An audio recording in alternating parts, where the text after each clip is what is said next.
প্রিয় বন্ধুগণ, প্রিয় ভাই সাহেব, আল্লাহ তাআলার কৃতজ্ঞতা প্রকাশ আমরা কেন করব? আল্লাহ তাআলার কৃতজ্ঞতা প্রকাশ করতে হবে এই জন্য, আল্লাহ পাক তিনি যে আমাদেরকে নিয়ামত দিয়েছেন, এই নিয়ামত আল্লাহ যদি আমাদেরকে না দিতেন তাহলে আমরা এটা কখনো পেতাম না। যেমন সবচাইতে আশ্চর্যজনক বিষয় হচ্ছে এই পৃথিবীতে যদি আসার জন্য আল্লাহ তাআলা আমাদেরকে পছন্দ না করতেন তাহলে আমরা কেউ এই পৃথিবীর মুখ দেখতে পারতাম না। তো সুতরাং এটা তো সবচাইতে বড় নিয়ামত যে আল্লাহ তাআলা আমাদেরকে পছন্দ করলেন আর তার এই পৃথিবীতে তিনি আমাদেরকে তার বান্দা হিসেবে নির্বাচিত করে আমাদেরকে পৃথিবীতে প্রেরণ করেছেন। সুবহানাল্লাহ, এর চাইতে বড় নিয়ামত আর কি হইতে পারে? এরপরে তাকায় দেখেন দেহের দিকে, আল্লাহ রাব্বুল আলামিন কত সুন্দর করে আর কত চমৎকার করে আমাকে আপনাকে তিনি সৃষ্টি করেছেন। আল্লাহর সৃষ্টির ভেতরে সবচাইতে শ্রেষ্ঠ সৌন্দর্য দিয়া আল্লাহ যারে বানালো তার নামই হলো মানুষ। এই জন্য আমার বন্ধুগণ, কোরআনুল কারীমের ভেতরে আল্লাহ রাব্বুল আলামিন বলছেন, লাকাদ খালাকানাল ইনসানা ফি আহসানি তাকবীম।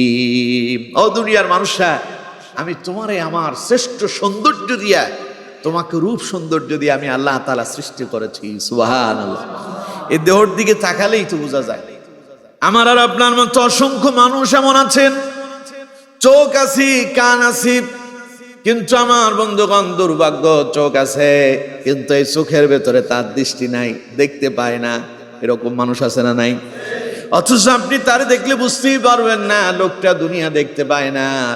কত সুন্দর চোখ আল্লাহ তাআলা তারেও দিলেন, আপনারেও দিলেন, কিন্তু আপনার গুলোর ভেতরে পৃথিবী দেখার জন্য যিনি এত সুন্দর পাওয়ারফুল করে দৃষ্টি শক্তি সম্পূর্ণ করে দিয়েছেন তিনি কে? আল্লাহ রাব্বুল আলামিন বলছেন, আমার বান্দা আমি কি তোমারে আলাম নাজআল লাহু আইনাইনি ওয়া লিসানাও ওয়া শাফাতাইন, আমি কি তোমারে দুইটা চোখ দেই নাই? আমি তো তোমারে দুইটা চোখ দিয়েছি। আলাম নাজআল লাহু আইনাইন, মানুষ কি লক্ষ্য করে না? আমি তার দুইটা চোখ দিলাম, ওয়া লিসানাও ওয়া শাফাতাইন, আর আমি আল্লাহ তারে কথা বলার জন্য জিহ্বা এবং দুইটা ঠোঁট দিলাম। সুবহানাল্লাহ, এর চাইতে বড় নিয়ামত আর কি আছে? এই দুটো ঠোঁট যদি আল্লাহ তাআলা আমাদেরকে না দিতেন, পাশাপাশি যদি জিহ্বাটা আল্লাহ পাক আমাদেরকে না দিতেন, তাহলে না আমরা কোনো কথা বলতে পারতাম, না আমরা খেতে পারতাম, না খাবারের কোনো স্বাদ বুঝতে পারতাম। একটা জিহ্বার ভেতরে আল্লাহ রাব্বুল আলামিন 1000 রকমের মেশিন ফিট করে দিয়েছেন। পৃথিবীর যত রকমের খাবার আপনি স্বাদ নেন না কেন, ওই মেশিন আপনারে প্রত্যেকটা খাবারের স্বাদ অনুভব করার শক্তি দিয়ে দিয়েছে। সুবহানাল্লাহ, জিহ্বার নিয়ামতের শুকরিয়া আদায় করেও তো শেষ করা যাবে না। মাঝে মধ্যে চা খাইতে গিয়া জিহ্বাতে গরম চা সেকা লাগে না? সেকা লাগে, লাগলে কি হয়? 1 সপ্তাহ পর্যন্ত খাবারের কোনো স্বাদ পাওয়া যায় না। দেখুন আল্লাহ তাআলা কি দিয়ে দিলেন। সামান্য একটু গরম পানির তাপটা একটু বেশি লাগছে, জিহ্বার উপরে স্তর যেটা আছে এটার উপরে একটু, মেশিনের উপরে একটু আঘাত লাগলো, খাবারের স্বাদ নষ্ট হয়ে যায়। এবার চিন্তা করেন তো যে আল্লাহ তাআলা আপনার এই জিহ্বার ভেতরে নানান রকমের 1000 রকমের খাবারের স্বাদ অনুভব করার শক্তি সামর্থ্য দিয়ে দিয়েছেন, তিনি কে? আল্লাহ রাব্বুল আলামিন বলছেন, আলাম নাজআল লাহু আইনাইন, আমি কি তোমারে দুইটা চোখ দেই নাই? আমার বন্ধুবান, তার মানে আল্লাহ তাআলা আপনাকে স্মরণ করায়া দিচ্ছেন, বান্দা একটা চোখ দিলেও তো পারতাম, কিন্তু দিলাম তোমারে দুইটা। একটা চোখ বন্ধ করে দেখেন, অপরটা দিয়ে আপনি ঠিকই দেখতে পাবেন, কিন্তু আমার বন্ধুগণ আল্লাহ তাআলা দুটো চোখ দিলেন, একটা যদি কোনো কারণবশত নষ্ট হয়ে যায় আরেকটা দিয়ে যেন কাজ চালায়া যাওয়া যায়। সুবহানাল্লাহ, এবং এর পাশাপাশি দুটো চোখ যদি না দিয়ে যদি একটা যদি কপালের উপর বসায় দিত সুন্দর লাগতো? দুটো চোখ দিলেন, সৌন্দর্য বৃদ্ধি করে দিলেন, পাশাপাশি দুটো ঠোঁট দিলেন, কথা বলার জন্য শক্তি সামর্থ্য দিলেন, এরপরে ভিতরে একটা জিহ্বা দিলেন। জিহ্বা দিয়ে আল্লাহ রাব্বুল আলামিন নানান রকমের নানান জাতের খাবারের স্বাদ শুধু গ্রহণ করার জন্য দেন নাই, প্রত্যেকটা কথা বলতে আপনার জিহ্বা নাড়াচাড়া করতেছে। এই জিহ্বা ছাড়া কথা বলা আমাদের জন্য অসমর্থ হয়ে যেত, কঠিন হয়ে যেত, বলাই যেত না। তাকায় দেখেন, আপনার মতো মানুষ চোখ আছে কিন্তু দেখতে পায় না। আপনার দুটো চোখ দিয়ে আপনি ঠিকই দেখতে পান। আপনার মতো মানুষ দুটো কান আছে, শুনতে পায় না। আরে শোনার জন্য কত পাগল পারা, কত ডাক্তার কবিরাজের কাছে যায়, কত মেশিন লাগায়, এরপরে সাউন্ড আসে না। চিন্তা করেন তো আমার বন্ধুগণ, আল্লাহ রব্বুল আলামিন এই দুইটা কান দিয়া পৃথিবীর কথাগুলো শোনার জন্য যিনি এত সুন্দর সুব্যবস্থা করে দিলেন, বলেন তো তিনি কে? এর চাইতে বড় নিয়ামত আর কি আছে? এর চাইতে আর বড় নিয়ামত কি আছে? আল্লাহু আকবার। এরপর আল্লাহ রাব্বুল আলামিন বলছেন ওয়াহাদাইনাহু নাজদাইন, চলার পথও তোমারে দুইটা দিয়েছে। দুটা চোখ যেমন দিলাম, দুটা ঠোঁট যেমন দিলাম, একটা জিহ্বা যেমন দিলাম, পাশাপাশি তোমাকে দুইটা রাস্তাও দেখায় দিয়েছে। সুবহানাল্লাহ। সেই দুইটা রাস্তা কি? ইন্না হাদাইনাহুস সাবিলা ইম্মা শাকিরান ওয়া ইম্মা কাফুরা। দুইটা রাস্তা দেখালাম, একটা হেদায়েতের রাস্তা আর একটা গুমরাহির রাস্তা। একটা ডান দিকের পথ, একটা বাম দিকের পথ, একটা জান্নাতের পথ, একটা জাহান্নামের পথ। এখন তোমার যেটা পছন্দ তুমি সেটা দিয়ে যেতে পারো। ইন্না হাদাইনাহুস সাবিলা ইম্মা শাকিরান ওয়া ইম্মা কাফুরা। চাইলে তুমি আমার কৃতজ্ঞ হইতে পারো, আর চাইলে অকৃতজ্ঞ হইতে পারো। আমি তোমারে রাস্তা দেখায় দিলাম, এখন তোমার ইচ্ছা তুমি কোনটা গ্রহণ করবে। সুতরাং বন্ধুগণ আমার, যে মহান আল্লাহ রাব্বুল আলামিন এত সুন্দর চোখ দিলেন, এত সুন্দর ঠোঁট দিলেন, এত সুন্দর জিহ্বা দিলেন, এত সুন্দর করে চেহারার আকৃতি দিলেন, বোঝার মতো শ্রবণ শক্তি যিনি দান করলেন, কথা বলার মতো ক্ষমতা যিনি দিলেন, আল্লাহ রাব্বুল আলামিন বলছেন বান্দা আমি যে তোমার এত কিছু দান করলাম, আল্লাহ পাক বললেন ওয়াশকুরুলি ওয়ালা তাকফুরুন। এই যে এত কিছু দিলাম, কৃতজ্ঞ হও, অকৃতজ্ঞ হও না। সুবহানাল্লাহ কইলেন না? কৃতজ্ঞ হও। মানুষ কেউ যদি আপনার বিপদে সহযোগিতা করে, আপনি তার প্রতি কি হন? কৃতজ্ঞ হন। ভাই আমার কঠিন সেই দিন বিপদ ছিল, আপনি তার ভুলতে পারবেন না। আপনি এমন এক কঠিন বিপদে পড়ছেন, একটা লোক সেই সময় আপনার সহযোগিতা করছে, ওই লোকটারে আপনি কখনো ভুলবেন না, ভোলার মতো না। কারণ সে আপনার কঠিন বিপদে আপনার পাশে দাঁড়িয়েছে। আপনি জীবনের প্রতিটা সময় তার সেই কথাটা মনে রাখেন, এবং বন্ধু বান্ধব একসাথে হলে তখন বলেন এই লোকটা আমার জীবনে এমন এক উপকার করছে। এটার নামই কৃতজ্ঞতা। এটার নাম কি? কৃতজ্ঞতা। আপনি কৃতজ্ঞতা প্রকাশ করতেছেন, আপনি তার এই কথা স্বীকার করছেন। আল্লাহ তাআলা বলছেন বান্দা আমি যে তোমার এত কিছু দিলাম, সুতরাং তুমি আমার কৃতজ্ঞতা প্রকাশ করো। সুবহানাল্লাহ। আমার বন্ধুগণ, আসমান কে বানালো? জমিন কে? গোটা পৃথিবীটারে এত সুন্দর করে কে সাজায় রাখলেন? চিন্তা করতেছেন? অক্সিজেনের প্রয়োজন আমাদের, বাতাসের প্রয়োজন, তিনি অটোমেটিক সাপ্লাই দিচ্ছেন। সুবহানাল্লাহ। অটোমেটিক সাপ্লাই হয়ে যাচ্ছে। এটার জন্য আমাকে স্পেশাল কোনো দরখাস্ত করতে হয় নাই। এটার জন্য সকালবেলা উঠে আল্লাহর কাছে দোয়া করা লাগে নাই। আল্লাহ তাআলা স্পেশাল আমাদেরকে অক্সিজেন দিয়েই যাচ্ছেন, এক মুহূর্তের জন্য তিনি তা বন্ধ করে দেন নাই। আমার বন্ধুগণ, দেহটা যিনি সুস্থ সবল রেখেছেন তিনি কে? দুটো পা দিয়া যিনি আমাদেরকে হাঁটার জন্য ক্ষমতা দিলেন, বলেন তো দেখি তিনি কে? ইচ্ছে করলেই তিনি এক মুহূর্তের ভেতরে দুটো পা অচল করে প্যারালাইজড করে দিতে পারে কি পারে না? এই ক্ষমতা আল্লাহর আছে না? আছে। কিন্তু আমার বন্ধুগণ, আল্লাহ রাব্বুল আলামিন বললেন বান্দা কি দেই নাই তোমারে? দেহের দিকে তাকায় দেখো, গোটা দেহটা তোমার আমি স্বয়ং সম্পূর্ণ করে দিয়েছি, কোনো কমতি রাখি নাই। আমার বন্ধুগণ, একটা অঙ্গ যখন আপনার নষ্ট হয়ে যায়, বাজারে গিয়া দেখেন, ডাক্তারের কাছে যান, ওই অঙ্গটা খুঁজে পাওয়াটা আপনার জন্য দুষ্কর হয়ে যায়, পাবেন না খুঁজে। মানুষ মাঝে মধ্যে কৃত্রিম হাত লাগায়, পা লাগায়, লাগায় না? কৃত্রিম। ওটা কি এটার মতো? আপনি যেভাবে চান সেভাবে কাজ করতে পারবেন? সম্ভব না। কিন্তু আল্লাহ যেটা দিলেন এটার মতো আরেকটা আর হবে। এজন্য কৃতজ্ঞতা প্রকাশ করব কার?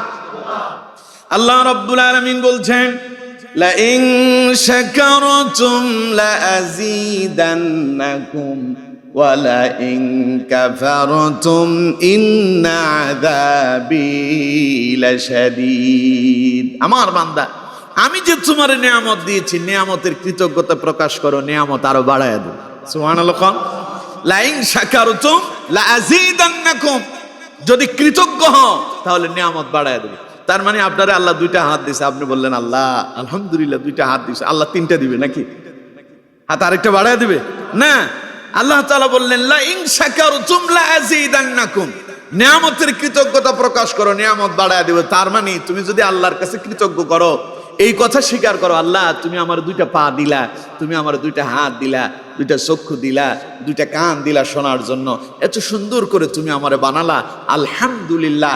আল্লাহ তাআলা তখন খুশি হয়ে বলবেন তোর এগুলো সচল রাখার জন্য, যদি তোর এগুলো অল্প কিছুদিনের ভিতরে অকাজু হওয়া যাওয়ার সম্ভাবনা ছিল, আমি আল্লাহ আমার নিয়ামতের কৃতজ্ঞতা প্রকাশ করার কারণে আমি এগুলোকে সচল বানায় রাখলাম। সুবহানাল্লাহ।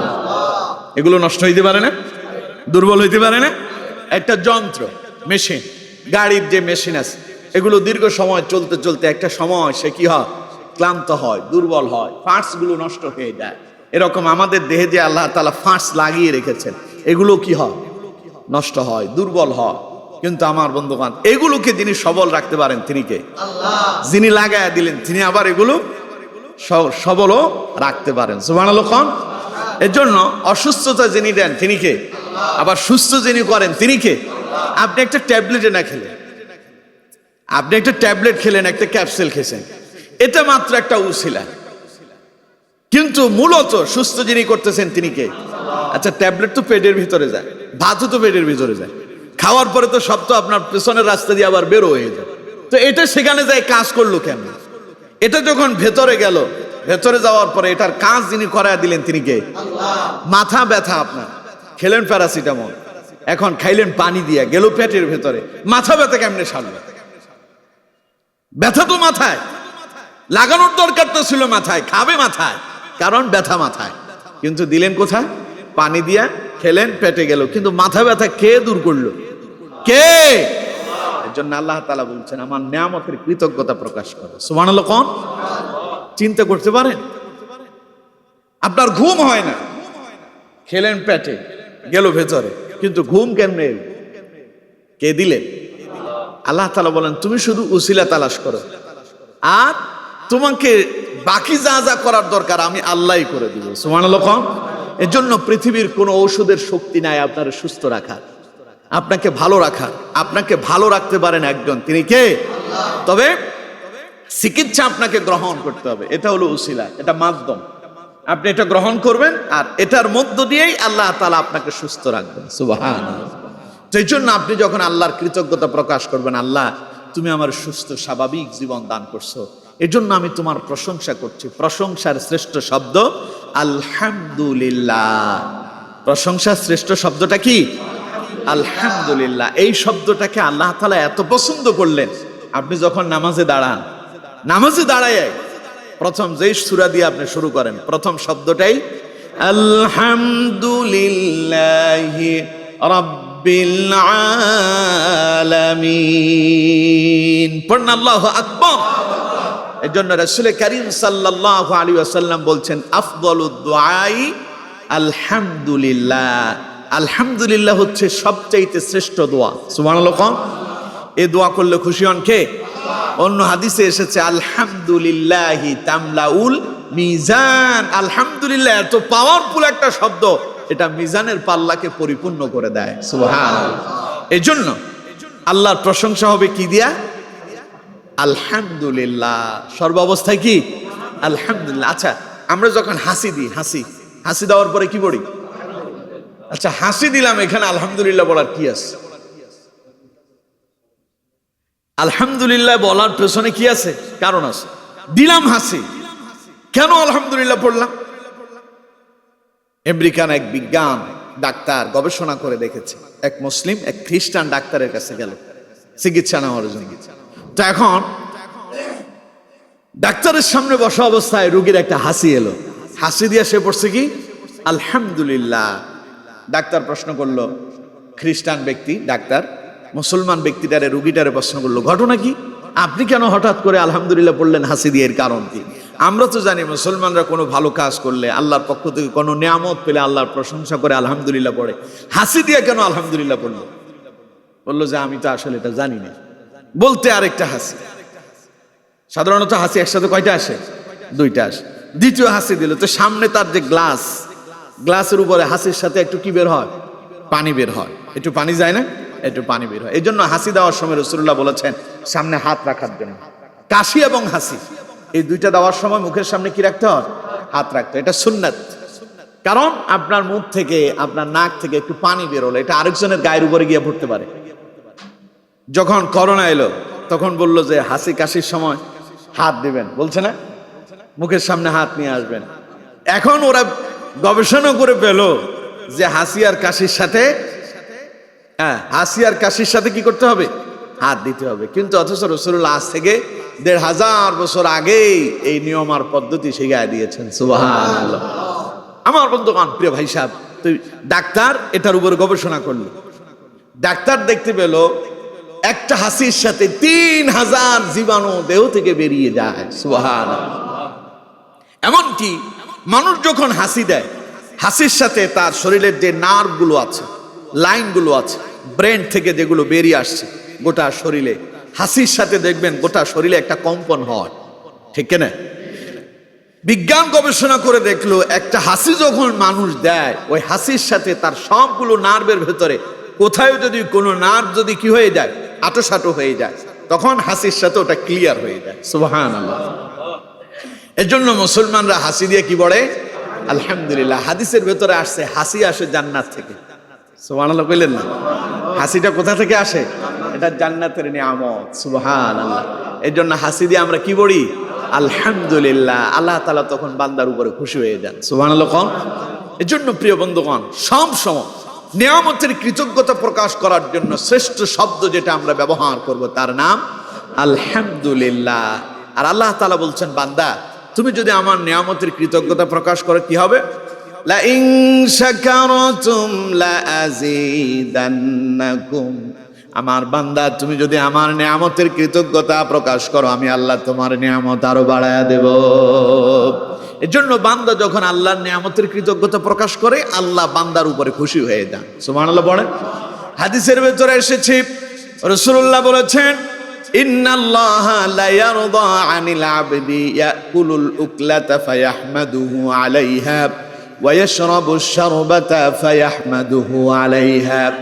যেই ব্যক্তি খাওয়ার সময় আল্লাহর প্রশংসা করে, পান করার সময় আল্লাহর প্রশংসা করে, আল্লাহ রাব্বুল আলামিন তার ওই বান্দার উপরে খুশি হয়ে যান।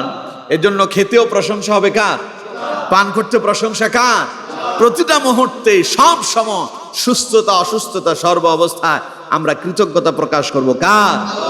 সেই কথাই আল্লাহ রাব্বুল আলামিন বলছেন, ফাযকুরুনি আযকুরকুম ওয়াশকুরুলি ওয়ালা তাকফুরুন। তুমি আমারে স্মরণ করো, আমিও তোমারে স্মরণ করব। ওয়াশকুরুলি, আর আমার নিয়ামতের কৃতজ্ঞতা প্রকাশ করো। ওয়ালা তাকফুরুন, অকৃতজ্ঞ হইও না। তাহলে ওই আয়াত পেলাম, লা ইন শাকারতুম লা আযীদান্নাকুম। যদি নিয়ামতের কৃতজ্ঞতা প্রকাশ করেন, আল্লাহ নিয়ামত বাড়ায়া দিবেন। আর যদি অকৃতজ্ঞ হন, আল্লাহ বলছেন ওয়ালা তাকফুরুন, অকৃতজ্ঞ হইও না। সূরা ইব্রাহিম আল্লাহ রাব্বুল আলামিন বলছেন, লা ইন শাকারতুম লা আযীদান্নাকুম ওয়া লা ইন কাফারতুম ইন্না আযাবি লাশাদীদ। যদি নিয়ামতের কৃতজ্ঞতা প্রকাশ করো, নিয়ামত আমি তোমার বাড়িয়ে দেব। আর যদি নিয়ামতের অকৃতজ্ঞ হয়ে যাও, আমার বান্দা শুনে রাখো, আমি আল্লাহ রাব্বুল আলামিন তোমার থেকে নিয়ামত ছিনায়া নেব। ইন্না আযাবি লাশাদীদ, এবং কঠোর থেকে কঠোরতর শাস্তি মওজুদ রেখেছি। নিয়ামতের অকৃতজ্ঞ যারা হবে তাদের জন্য কঠিন আযাব কে রেখেছেন? আল্লাহ। যেমন কারুনের কথা আপনারা জানেন। কারুনকে আল্লাহকে সম্পদ কম দিয়েছিল? এত সম্পদ দিয়েছে, তার ধনভাণ্ডারের শুধু চাবি বহন করার জন্য একদল শক্তিশালী মানুষের প্রয়োজন হচ্ছে। কে বলেছেন? কথা কয় না। কে বলেছেন?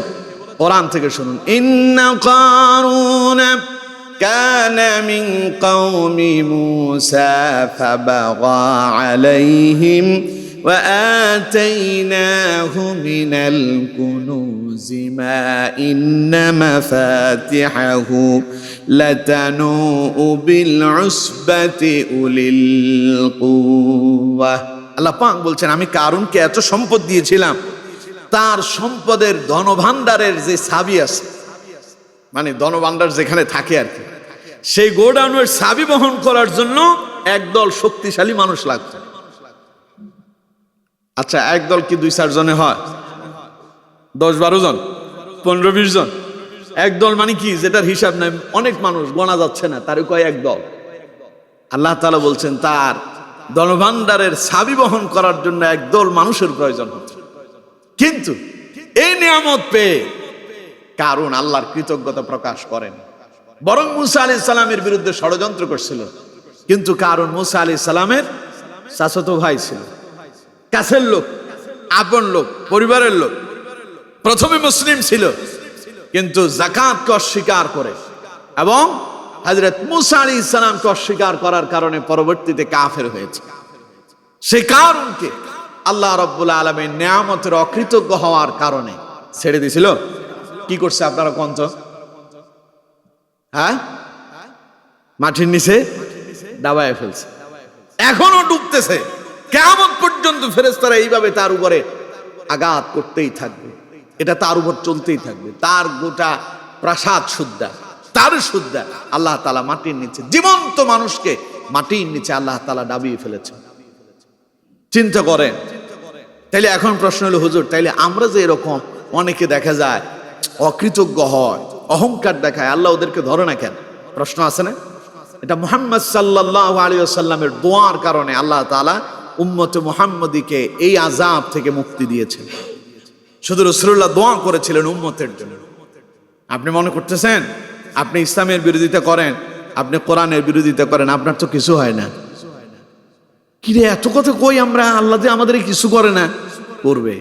এখানে না, রাসূল করিম সাল্লাল্লাহু আলাইহি ওয়াসাল্লাম আল্লাহর দরবারে দোয়া করেছিলেন, আল্লাহ আপনি তো বহু জাতিকে, বহু নবীর কওমকে অপরাধের কারণে আপনি প্রকাশ্যে আযাব দিয়ে তাদেরকে ধ্বংস করেছেন। আমি আপনার কাছে দোয়া করতেছি আমার উম্মতদেরকে এইভাবে ধ্বংস করিয়েন না। ওদের এই অপরাধগুলো গোপন রাখেন, গোপনে গোপনে আপনি তাদেরকে আযাব দিয়েন। আল্লাহ পরকালে ধরবেন। কোথায় ধরবেন? এর জন্য আপনি বেঁচে যাচ্ছেন আর কি। তবে এই বাঁচা না, আল্লাহ আবার যদি ধরে বাঁচার কোনো পথ থাকে না। এর জন্য প্রিয় বন্ধুগণ আমার, তাহলে নিয়ামতের কৃতজ্ঞতা যদি প্রকাশ না করেন, ইন্না আযাবি লাশাদীদ, কঠিন আযাব যিনি রেখেছেন তিনি কে? দেখুন মুসলিম শরীফের ভেতরে একটা বিশাল লম্বা হাদিস এসেছে। আল্লাহ রাব্বুল আলামিন বনি ইসরাইলের 3 ব্যক্তিকে তিনি একটা পরীক্ষা করেছিলেন। বনি ইসরাইলের 3 জন এমন মানুষ ছিল, একজন ছিল টাকওয়ালা, আরেকজন ছিল কুষ্ঠরোগী, আর আরেকজন মানুষ ছিল অন্ধ। 3 জনকে আল্লাহ তাআলা পরীক্ষা করার জন্য একজন ফেরেশতা পাঠালেন, তাও মানব সুরতে। ফেরেশতা তাদের কাছে এলো, এসে প্রথমে কুষ্ঠরোগীর কাছে গেল, গিয়ে বলল যে ভাই তোমার জীবনের চাওয়া পাওয়া কি?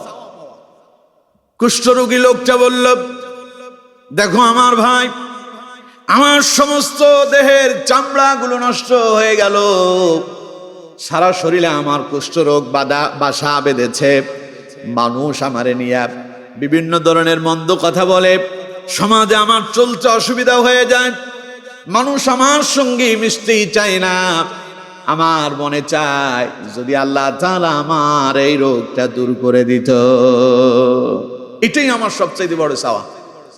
ফেরেশতা তার মাথার উপরে হাত বুলাইয়া দিলেন, শরীরের উপরে হাত বুলাইয়া দিলেন, আল্লাহর দরবারে দোয়া করলেন, আল্লাহ তুমি তোমার এই বান্দার দেহ থেকে এই রোগটা নিরাময় করে দাও।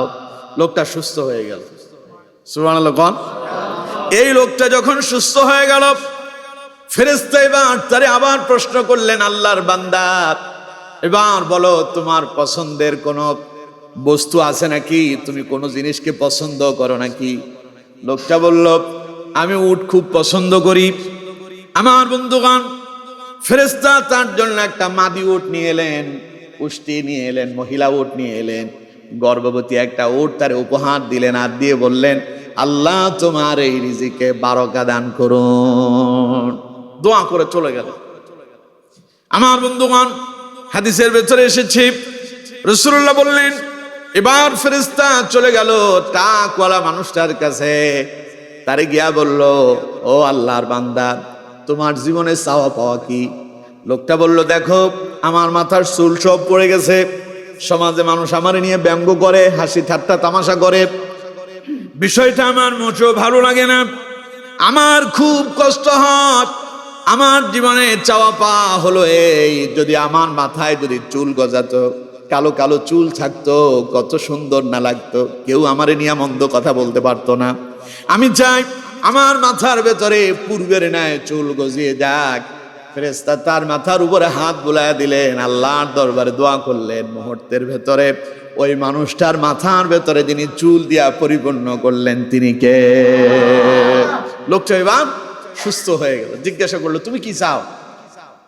মাথায় তোমার তো যে সমস্যা, রোগ তো চলেই গেল, এবার তোমার চাওয়া পাওয়া কোনো কিছু আছে কিনা বলো।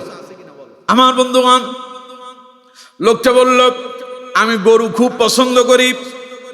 আমার বন্ধুগণ, ফেরেশতা তারে একটা গাভী উপহার দিল, আর তার জন্য দোয়া করলো, আল্লাহ তুমি তোমার এই বান্দার নিয়ামতের ভেতরে বারাকা দান করে দাও। দোয়া করে সেখান থেকে বিদায় গেল। তৃতীয় নাম্বার ব্যক্তির কাছে। ওই লোকটা ছিল অন্ধ মানুষ। গিয়ে বলল, আল্লাহর বান্দা, তুমি কি চাও? তোমার জীবনে চাওয়া পাওয়া কি? অন্ধ মানুষটা বলল, আমি জানি না কে তুমি, আমি তোমারে দেখতেও পাই না, আমার জীবনে অনেক দুঃখ, কারণ পৃথিবীতে আমি এসেছি, মানুষ কথা বলে, আমি কখনো মানুষকে দেখতে পাই নাই। আল্লাহ পাক পৃথিবীটারে কিভাবে সাজালেন আমি কখনো দেখি নাই। আমার বড় আশা, যদি আল্লাহ রব্বুল আলামিন আমার দৃষ্টি শক্তিটা ফিরাইয়া দিত, তাহলে আমি আল্লাহর এই জমিন আসমান দেখতে পেতাম, আমি আল্লাহর প্রতি সন্তুষ্ট হয়ে যেতাম। ফেরেশতা এবার তার মাথার উপর হাত বুলাইয়া দিল, তার জন্য দোয়া করলো। মুহূর্তের ভেতরে দৃষ্টিহীন অন্ধ মানুষটার দৃষ্টি শক্তি সম্পূর্ণ হয়ে গেল। সুবহানাল্লাহ। সে এবার দেখতে পাচ্ছে। ফেরেশতা তারে জিজ্ঞাসা করলেন, ভাই তুমি বলো এবার তুমি কি চাও? লোকটা বলল, ও ফেরেশতা, লোকটা বলল, আমি তো তোমার চিনি না, তোমার কাছে আমার তেমন কোনো চাওয়া পাওয়ার নাই, তারপরও তুমি যখন বলেছো আমি কি চাই, আমার পছন্দের জিনিসটা জানতে চাও, আমি ছাগল খুব পছন্দ করি। এবার ফেরেশতা তার জন্য একটা ছাগি নিয়ে এলো, ছাগিটা তার উপহার দিল, দিয়ে তার জন্য দোয়া করলো, আল্লাহর বান্দা তোমার জন্য দোয়া করতেছি, আল্লাহ তোমার এই রিজিকে বারাকা দান করুন। এই কথা বলে ফেরেশতা সেখান থেকে বিদায় নিল। হাদিসটি সহিহ মুসলিমের ভেতরে এসেছে, 7321 নাম্বার হাদিস, সহিহ সনদে হাদিসটা বর্ণিত। ফেরেশতা ফেরত গেল। কিছুদিন পরে এই তিনজন লোক আগের অবস্থায় আর নাই। কুষ্ঠরোগী বাড়িতে এখন অনেক কোটের বিশাল বড় পাল, সে এখন অনেক পয়সাওয়ালা হয়ে গেছে। টাকওয়ালার বাড়ির সেই পূর্বের অবস্থার পরিবর্তন হয়েছে, অনেক সম্পদ, গরু এখন আর কম নাই, গোয়াল ঘরে অনেক গরু। এইদিকে অন্ধ মানুষটার বাড়িতেও সম্পদের কোনো অভাব নাই, ছাগল পুরো এলাকায় জুড়ে তার ছাগলে পরিপূর্ণ, বিচরণ করছে তার ছাগল। এবার আল্লাহ রাব্বুল আলামিন আবার তিনজনের পরীক্ষা করতে চাইলেন, ফেরেশতা পাঠালেন, যাও মানব আকৃতিতে। আবার ফিরে এলো সে আগের সুরতে।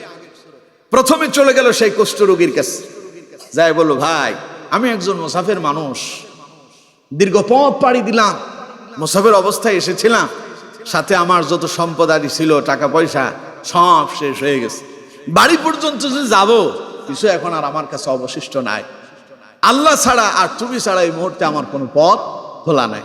তো তুমি যদি আমার একটা উট যদি দান করতে, আমি তোমার জন্য দোয়া করতাম, আল্লাহ তো তোমার অনেক দিয়েছে, তাহলে সে উটে বহন করে সওয়ার হয়ে আমি আমার বাড়ি পর্যন্ত ফেরত যেতাম। কুষ্ঠরোগীওয়ালা বলতেছে, কইলে হইল, একটা উট তোমারে দিয়ে দেব। লোকটা বলল, দেখো ভাই, এই উট তো আল্লাহ তোমারে দিয়েছে, তা আল্লাহ তোমারে দিয়েছে, তুমি একটা আল্লাহর জন্য আমারে দিলে এমন কি হয়? সে বলতেছে, কে বলছে আল্লাহ দিছে? এটা আমার বাপ দাদা 14 পুরুষের সেই পুরনো সম্পদ, সেখান থেকে সিলসিলা হিসেবে ধারাবাহিকভাবে আমি পেয়েছি। ফেরেশতা বলল, তুমি না কুষ্ঠরোগী ছিলা, তুমি না অসুস্থ ছিলা, তোমার সারা শরীরের চামড়াগুলো না নষ্ট হয়ে গেছিল। অতীত ইতিহাস স্মরণ করা দিল, কিন্তু লোকটা সেটা স্বীকার করলো না। তার মানে সে অকৃতজ্ঞ হলো। এবার ফেরেশতা তার জন্য বদদুয়া করলো, তুমি যদি সত্যবাদী হও তাহলে ভালো কথা, আর যদি মিথ্যাবাদী হও আল্লাহ যেন তোমারে ধ্বংস করে দেয়, আল্লাহ যেন তোমার আবার আগের মতো বানায় দেয়। ক্রমান্বয়ে লোকটা আগের মতোই হয়ে গেল। ফেরেশতা সেখান থেকে বিদায় নিয়ে টাকওয়ালার বাড়িতে গিয়া বলল, ও আল্লাহর বান্দা, তোমার কাছে এসেছি আমি বড় অভাবী মুসাফির মানুষ, রাস্তায় বেরিয়েছিলাম, সঙ্গে যা ছিল সব পুরায় গেল, বাড়ি পর্যন্ত যাওয়ার মতো কোনো পথ আমার খোলা নাই। আমি তোমার কাছে একটু সহযোগিতা চাই। আল্লাহ তো তোমাকে অনেক সম্পদ দিয়েছে, এখান থেকে একটা গরু তুমি আমাকে আল্লাহর জন্য দান করো, যেটা বিক্রি করব, কিছু পয়সা কড়ি পাবো, তা দিয়ে আমি আমার বাড়ি পর্যন্ত পৌঁছাতে পারবো।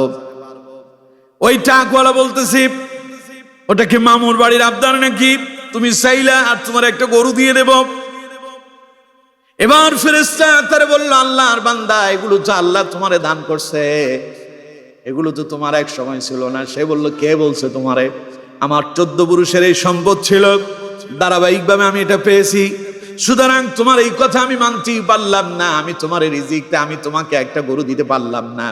ফেরেশতা বলল, তোমার না এক সময় মাথায় টাক ছিল, লোকজন না তোমারে নিয়ে হাসি তামাশা করত, আল্লাহ তোমার ওই টাক দূর করে দিয়া মাথায় চুল গজায়া দিলেন, আর তোমার এত সম্পদ দান করলেন, ভুলে গেলে নাকি? সে কয় যে এগুলো মিথ্যা কথা। ফেরেশতা বলল, তুমি যদি সত্যবাদী হও তাহলে তো ভালো কথা, না হলে আল্লাহ যেন তোমাকে আবার পূর্বের ন্যায় করে দেয়। বদদুয়া দিয়ে ফেরেশতা চলে আসছে, লোকটা আবার আগের মতোই হয়ে গেল। ফেরেশতা এলো তৃতীয় ব্যক্তির কাছে, ওই অন্ধ মানুষের বাড়িতে এলো। আজ দেখা যাচ্ছে অন্ধ মানুষের বাড়িতে ছাগলের বিশাল পাল, লোকটা খুব আনন্দে আছে।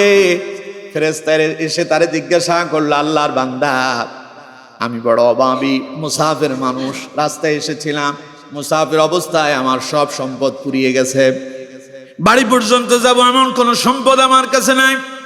আল্লাহ তো তোমাকে অনেক সম্পদ দিয়েছেন, যদি চাও সেখান থেকে আমারে যদি তুমি একটা ছাগল দান করতে, আমি সেটা বিক্রি করতাম, পয়সা করে দিয়ে আমি আমার বাড়ি পর্যন্ত পৌঁছাতে পারতাম। তুমি যদি আল্লাহর ওয়াস্তে যদি আমার এটা দাও। ওই অন্ধ মানুষটা বলল, আল্লাহর বান্দা, আমি তোমার চিনি না, কে তুমি, কোথা থেকে আসছো আমি জানি না, তবে বিশ্বাস করো তুমি যা বলেছ সত্য বলেছ, এই ছাগলগুলো আমার নয়, বরং আল্লাহই আমারে দান করেছে।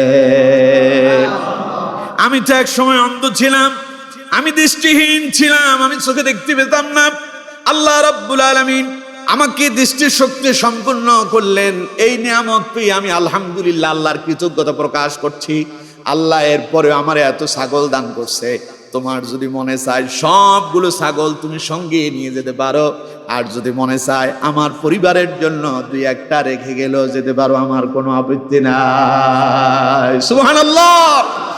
ফেরেশতা বলল, ও আল্লাহর বান্দা শোনো, আমি কোন সাধারণ মানুষ নয়, আমি আল্লাহর প্রেরিত ফেরেশতা। আল্লাহ রাব্বুল আলামিন তিনি আমাকে প্রেরণ করেছেন তোমাদের 3 জনকে পরীক্ষা করার জন্য। তোমার আগে আরো 2 জনের পরীক্ষা করা হয়েছে, 2 জন ফেল মারছে। 2 জন কি মারছে? 2 জন ফেল করছে। তুমি পরীক্ষায় পাস করেছো, তুমি আল্লাহর নিয়ামতের কৃতজ্ঞতা প্রকাশ করছো। তোমার জন্য আল্লাহর দরবারে দোয়া করি, আমার একটা ছাগলও লাগবে না। তুমি যে নিয়ামতের প্রশংসা করেছো, কৃতজ্ঞতা প্রকাশ করেছো, আল্লাহ যেন তোমার নিয়ামত আরো বাড়ায় দেয়। এজন্য আমার বন্ধুগণ, আল্লাহ রাব্বুল আলামিন বলছেন, লা ইন শাকারতুম লা আযীদান্নাকুম ওয়া লা ইন কাফারতুম ইন্না আযাবি লাশাদীদ। আমার বান্দা আমার নিয়ামতের কৃতজ্ঞতা প্রকাশ করলে নিয়ামত বাড়ায় দেব, অকৃতজ্ঞ হলে জেনে রাখো কঠিন আযাবের ব্যবস্থা রেখেছি। এত সুন্দর করে যিনি বানালেন, যদি নিয়ামতের কৃতজ্ঞতা প্রকাশ না করেন, তিনি চাইলে আপনার অন্ধ বানায় দিতে পারেন, বয়রা বানায় দিতে পারেন, বোবা বানায় দিতে পারেন, আপনাকে চাইলে তিনি প্রতিবন্ধী বানায় দিতে পারেন, ল্যাংড়া লুলা করে দিতে পারেন, পারেন না? প্যারালাইজড করে আপনার ঘরে বসায় দেওয়ার মতো ক্ষমতা আল্লাহর আছে না নাই? তো যে আল্লাহ এত নিয়ামত দিয়েছেন, আল্লাহ পাক বলছেন ওয়াশকুরুলি, আমার নিয়ামতের কৃতজ্ঞতা প্রকাশ করো, ওয়ালা তাকফুরুন, খবরদার অকৃতজ্ঞ হয়ে যেও না। সুতরাং প্রিয় বন্ধুগণ আমার, আমি আপনাদের কাছে শেষ যে মেসেজটা দিতে চাই, গতকাল থেকেই আমাদের দেশে নির্বাচনী প্রচারণা শুরু হয়েছে, ঠিক কিনা? এখন কেউ ভোট বেশি পাবে, কেউ ভোট কম পাবে, জনপ্রিয়তা সবার সমান হবে না, আর মানুষও সবাই পছন্দ করবে না। যার যারে পছন্দ হবে সেই তারে ভোট দিবে, ঠিক কিনা? এই যে আপনি যতটুকুন পাবেন অতটুকুনে আলহামদুলিল্লাহ, ঠিক কিনা? এটার জন্য একজন আরেকজনের উপরে আক্রমণ করা যাবে না, জোর জবরদস্তি করা যাবে না, কেউ কারোর উপরে বল প্রয়োগ করা যাবে না। আল্লাহ যদি আপনারে কবুল করেন তাতেও আলহামদুলিল্লাহ, আর যদি এবারে আপনি ফেলও মারেন, যদি আলহামদুলিল্লাহ পড়েন, আল্লাহ তাআলা হয়তো পরবর্তীতে আপনারে কবুলও করতে পারেন। কিন্তু আমার দেশে দুর্ভাগ্য, প্রচারণা করতে গিয়েও মারামারি আছে না নাই? এটা তো একটা প্রতিযোগিতার জায়গা। আল্লাহ যারে কবুল করবেন সেই কবুল হবে, নেতা হবে, আল্লাহ যারে নির্বাচিত করবেন। কিন্তু আপনি বল প্রয়োগ করে আরেকজনের মাথার উপর আঘাত করে সন্ত্রাস হইলেন, আপনি আরেকজনকে হত্যা করলেন, শেষ পর্যন্ত এই হত্যার জন্য আপনি জাহান্নামের ইন্ধন হয়ে গেলেন, জাহান্নামের লাকড়ি হলেন, জাহান্নামে আপনার বাড়ি বানায় নিলেন। কেন আপনি এটা করতে যাবেন? সুতরাং প্রিয় বন্ধুগণ, যেহেতু সামনে ইলেকশন, আমাদেরকে আল্লাহ যাকে যতটুকুন দিয়েছেন অতটুকুনে কি আলহামদুলিল্লাহ খুশি থাকতে হবে। অকৃতজ্ঞ হওয়া যাবে না, না মারামারি করা যাবে, না কারো পোস্টার ছেড়ে যাবে, না একজন আরেকজনের গালি দেওয়া যাবে। এখান থেকে আমাদেরকে ফেরত আসতে হবে। আমরা এই জায়গাটার ভেতরে খুবই খুবই জঘন্যতম অবস্থায় আছি। একজন আরেকজনের বিরুদ্ধে কাদা ছোড়াছুড়ি, গালমন্দ করা। একজনের কর্মী আসছে আপনার বাড়িতে ভোট চাওয়ার জন্য, আপনি ধরে তারে পিটাইয়া দিলেন, আবার আপনি যখন তার বাড়িতে গেলেন সেখানে ধরে সে আপনারে পিটাই দিলেন, হইল না? এগুলোতে যাওয়া যাবে না। আমরা সকলে যার যার অবস্থান থেকে আমরা চাই একটা নিরপেক্ষ, সুস্থ, সুশৃঙ্খল ভাবে একটা নির্বাচন হোক। আল্লাহ যারে কবুল করেন সেই ক্ষমতায় যাবে, ঠিক না? মারামারি নয়, ফিতনা ফাসাদ নয়, ঝগড়াঝাটি নয়। তবে আমরা থাকবো ন্যায়ের পক্ষে। আমরা থাকবো কিসের পক্ষে? আল্লাহ বলছেন তাআওয়ানু আলাল বিররি ওয়াত তাকওয়া ওয়া লা তাআওয়ানু আলাল ইসমি ওয়াল উদওয়ান। তোমরা নেক কাজ যারা করে, ভালো কাজ যারা করে, ভালো কাজের লোকদের সঙ্গী হয়ে যাও, সাথী হয়ে যাও, তাদেরকে সহযোগিতা করো। আর ওয়ালা তাআওয়ানু আলাল ইসমি ওয়াল উদওয়ান, মন্দ যারা করে মন্দ কাজে অংশগ্রহণ করো না, মন্দ লোকদেরকে সহযোগিতা করো না। কথাটা আমার না আল্লাহর। এজন্য আমরা ভালো কাজ যারা করবে, ভালোর পথে যারা থাকবে, আমরাও তাদের সাথে আছি, ঠিক না? খারাপটাতে আমরা যাব না, না সন্ত্রাসে যাব, না টেন্ডারবাজি, না সাদাবাজি, না খুন খারাপি, এগুলোতে আমরা যাব না। আমরা থাকবো আল্লাহর পথে, ন্যায় ইনসাফের পথে। থাকতে পারবো তো ইনশাআল্লাহ? আল্লাহ তাআলা আমাদের প্রত্যেককে কবুল আর মঞ্জুর করুন, পড়ুন আমিন।